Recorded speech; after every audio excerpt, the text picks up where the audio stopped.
Assalamualaikum warahmatullahi wabarakatuh. Pada kesempatan kali ini kami dari PPA Himasta akan memberikan tutorial mengenai analisis regresi 2 dari soal UTS tahun 2019.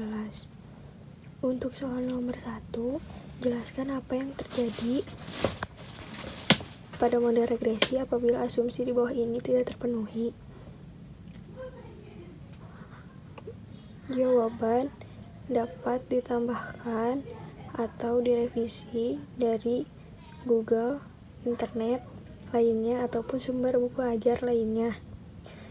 Begitupun untuk soal nomor 3, bagaimana cara mendeteksi keberadaan heteroskedastisitas varians dapat ditambahkan oleh masing-masing mahasiswa maupun mahasiswi dari buku ajarnya masing-masing ataupun mencari di internet.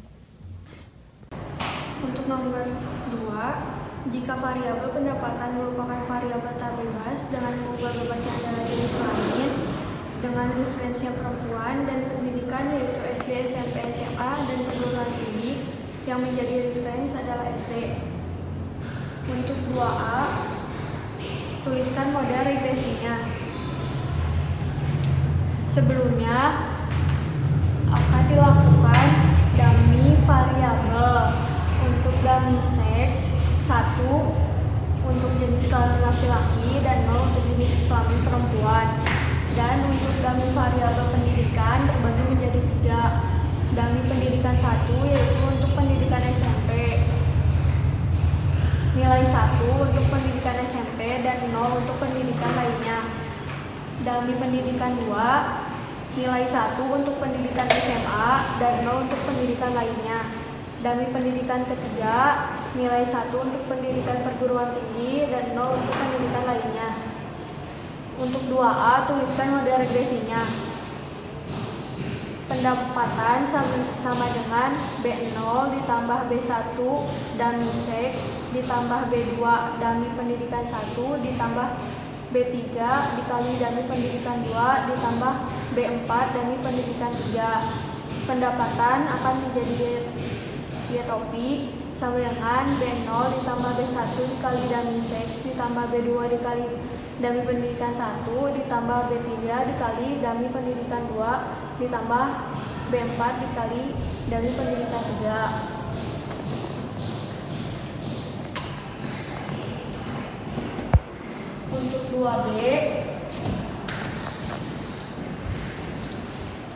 Untuk 2B, perbedaan pendapatan antara laki-laki dan perempuan yang berpendidikan perguruan tinggi.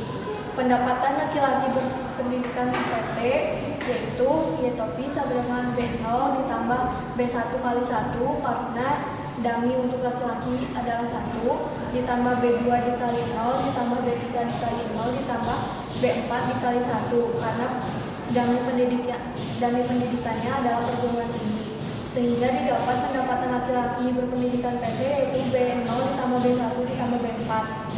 Untuk pendapatan perempuan berpendidikan PT, dietopinya B0 ditambah B1 kali 0 karena dummy untuk perempuan adalah 0 ditambah B2 dikali 0 ditambah B3 dikali 0 ditambah B4 dikali 1 karena berpendidikan PT, sehingga didapat pendapatan perempuan berpendidikan PT yaitu B0 ditambah B4. Perbedaan penghasilan antara laki-laki dan perempuan yang berpendidikan perguruan tinggi yaitu B1.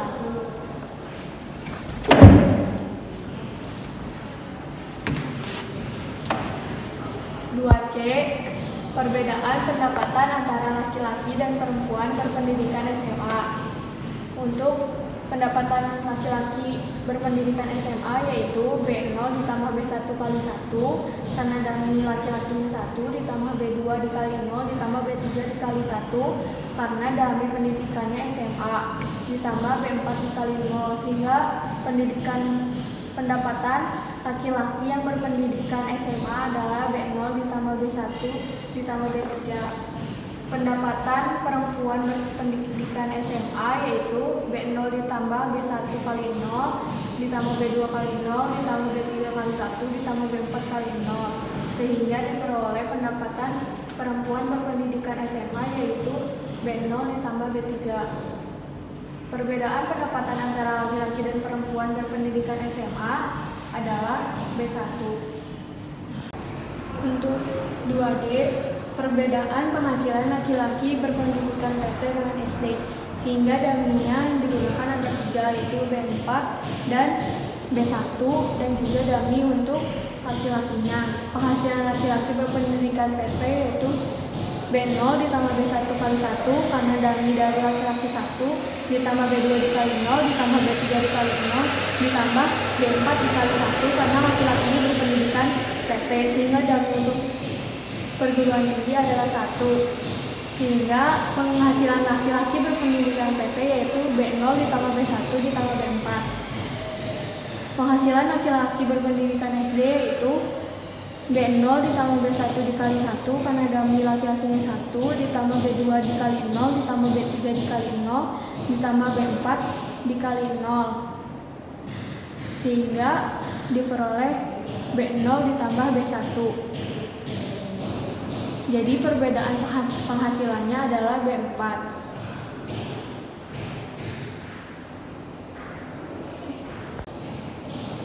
Untuk 2E, perbedaan penghasilan perempuan pendidikan PT dengan SD.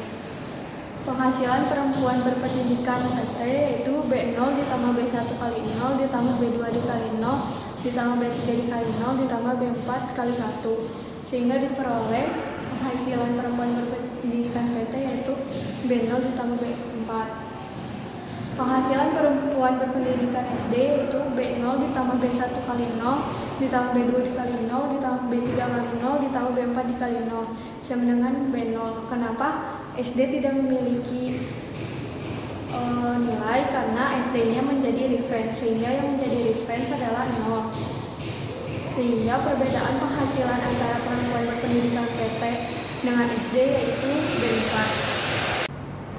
Diketahui pengeluaran sebagai variabel Y dalam jutaan rupiah dipengaruhi oleh penghasilan sebagai variabel X1 dalam jutaan rupiah dan banyaknya anggota keluarga sebagai X2. Jika terdapat data 13 orang tentang pengeluaran sebagai berikut. Kemudian sudah diketahui matriks X transpose X inverse-nya. Untuk soal yang A, buat model regresinya. Untuk membuat model regresi, yaitu rumusnya B sama dengan X transpose X inverse dikali X transpose Y. Karena matriks X transpose X inverse sudah diketahui, maka tinggal mencari matriks X transpose Y, yaitu isinya sigma Y, sigma X1Y, sigma X2Y. Didapat hasil 116 untuk sigma Y, 2778,77 untuk sigma X1Y, dan 535,9 untuk sigma X2Y. Lalu tinggal mencari nilai B-nya, yaitu X transpose X inverse dikalikan dengan matriks X transpose Y. Didapat hasil untuk B yaitu 0,35793 untuk B1, 0,32867 untuk B2, dan 0,90745 untuk B3. Maka model regresinya yaitu Y topi sama dengan 0,35793 plus 0,32867 X1 plus 0,90745 X2. Yang B, uji secara simultan dengan alfa sama dengan 5%. Uji secara simultan, maka uji F. Pertama, cari dulu nilai JKR-nya. Rumusnya yaitu B transpose X transpose Y dikurangi Y transpose 11 transpose Y per N. Didapat hasil untuk JKR yaitu 406,04375. Setelah didapat nilai JKR, dicari nilai untuk JKS, yaitu dengan rumus Y transpose Y minus B transpose X transpose Y. Didapat hasil untuk nilai JKS yaitu 105,55933. Lalu dicari nilai JKT dengan rumus Y transpos Y dikurangi Y transpos 1 transpos Y per N. Didapat nilai JKT yaitu 511,60308. Lalu nilai-nilai tersebut dimasukkan ke dalam tabel ANOVA. Untuk nilai KT dengan menggunakan rumus JK dibagi dengan DB-nya. Didapat nilai KTR yaitu 203,02188 dan untuk KTS 10,55540 dan nilai F hitung didapat dari KTR per KTS. Nilai F hitungnya yaitu 19,23395. Lalu untuk hipotesis uji simultannya yaitu H0 sama dengan beta 1 sama dengan beta 2 sama dengan 0. Dan untuk H1-nya minimal ada salah satu tanda sama dengan berlaku atau koefisien berarti. Untuk statistik ujinya telah didapat nilai F hitungnya 19,23394. Nilai kritisnya dari F tabel yaitu F 0,05 dengan DBR-nya 2 dan DBS-nya 10. Jadi dilihat di tabel F yang alfanya 0,05 dan DB1 DB2-nya 2,10 yaitu 4,10. Kriteria ujinya yaitu tolak H0 jika F hitung lebih besar dari F tabel. Diketahui bahwa nilai F hitung ternyata lebih besar dari F tabel, maka H0 ditolak. Maka kesimpulannya yaitu koefisien berarti karena ada salah satu tanda sama dengan yang berlaku. Nomor 4C yaitu uji secara parsial jika diketahui SB1-nya sama dengan 0,0819 dan SB2-nya 0,910. Untuk X1-nya hipotesisnya yaitu H0 beta 1 sama dengan 0 atau koefisien X1 tidak mempengaruhi Y. Untuk H1-nya beta 1 tidak sama dengan 0 atau koefisien X1 mempengaruhi Y. Statistik ujinya T hitung sama dengan B1 dikurangi beta 1 dibagi SB1. Nilai B1-nya 0,32867. Karena menguji beta 1-nya sama dengan 0, maka nilai untuk beta 1-nya adalah 0. Dan nilai SB1-nya 0,0819. Didapat nilai T hitungnya yaitu 4,01306. Nilai kritisnya diperoleh dari nilai tabel T student. T tabelnya yaitu T1 min alfa per 2 dengan DB-nya N min K min 1. Dengan menggunakan alfa 5% diperoleh nilai T tabelnya 2,23. Untuk kriteria ujinya tolak H0 jika T hitung lebih besar daripada T tabel. Diketahui bahwa nilai T hitung lebih besar daripada T tabel sehingga H0 ditolak. Kesimpulannya, koefisien X1 mempengaruhi Y, yaitu penghasilan mempengaruhi pengeluaran. Untuk X2-nya, hipotesisnya H0 beta 2 sama dengan 0 atau koefisien X2 tidak mempengaruhi Y. H1-nya beta 2 tidak sama dengan 0 atau koefisien X2 mempengaruhi Y. Statistik ujinya T hitung sama dengan B2 dikurangi beta 2 dibagi SB2. Nilai untuk B2 adalah 0,90745 dan nilai untuk beta 2-nya adalah 0, SB2-nya 0,910. Diperoleh nilai T hitungnya 0,99720. Nilai kritisnya dengan menggunakan T tabel T1 min alfa per 2 dengan DB N min K min 1 diperoleh T tabelnya 2,23. Kriteria ujinya tolak H0 jika T hitung lebih besar daripada T tabel. Didapat nilai T hitung lebih kecil dari T tabel yaitu 0,99720 lebih kecil dari 2,23. sehingga H0 diterima. Maka kesimpulannya, jumlah keluarga tidak mempengaruhi pengeluaran.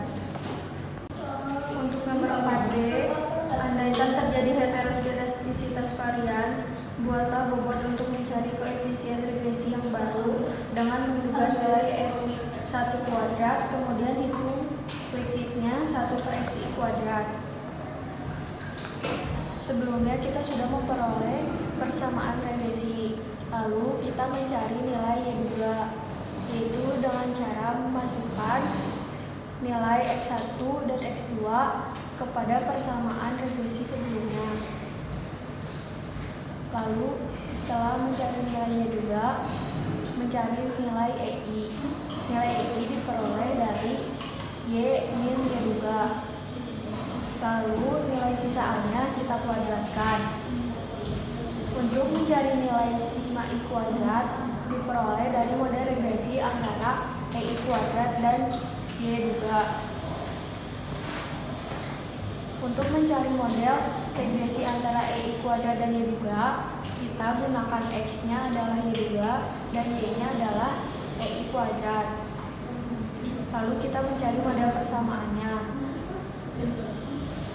Terus diperoleh nilai sigma I kuadrat, yaitu dengan cara memasukkan nilai X atau fix Y2 ke persamaan yang baru. Kita akan memperoleh sigma I kuadrat.